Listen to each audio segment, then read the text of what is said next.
that foods that are colored red in the Chinese canon. But vinegar is exciting. Why is vinegar exciting? Because vinegar has the pretty unique ability to bring out other flavors in other foods. This month we had the privilege of working with Michael Harlan-Turkell, who wrote the book Acid Trip. In my opinion, probably one of the best books on vinegar.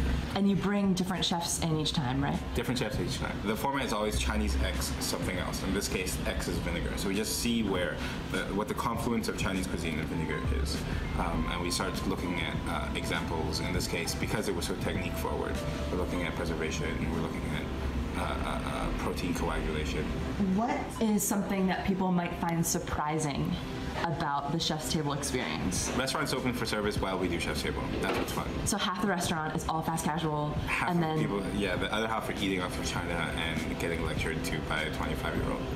And how do you put together your lectures? We read a lot, we think about it, we ask questions, we call everyone. I called about 15 different people about sweet and sour pork to get a good understanding of the frying batter. Do your research, you ask your questions, and you try to come up with a solution in the form of a dish. The flavors and the textures and the temperatures and the way you cook things need to tell a story. Why do you find food to be the best vehicle for storytelling? Food is the first step for understanding culture. If you can tell interesting stories about the food, people might be more interested to find out more about the culture.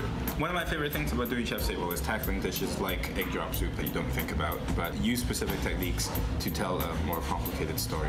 You might get egg drop soup, you might get like chunks of egg that add to the umami flavor of the soup, and what really the egg drop soup is meant for is for eggs to mimic the texture of the soup that's boiled down and thickened. And that egg drop itself can only be achieved if you have acidity. Nanbansuke was a cross between a Chinese and a Japanese dish. Hard-seared blue fish sits in a snail vinegar that's been aged for 8 years, made out of snails. Didn't have snail flavor to me, but it was delicious. What's your favorite part of the whole process? Sometimes you serve people food and you tell them why you cook the dish in that specific way, and you get a little bit of a After you go like, interesting. And that's your favorite part? Good enough. People give you that face? Once in a while, you have people tell you that you're wrong, or tell you that there are more interesting things to think about, or they like add to that dialogue. What do you think are some of the great misconceptions about Chinese food? The primary understanding of Chinese food is that it's quite singular.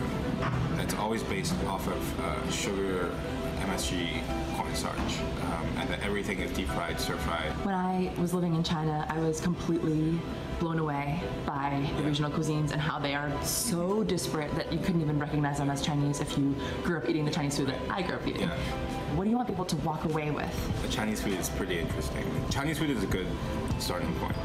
Start thinking about, cross-cultural connection.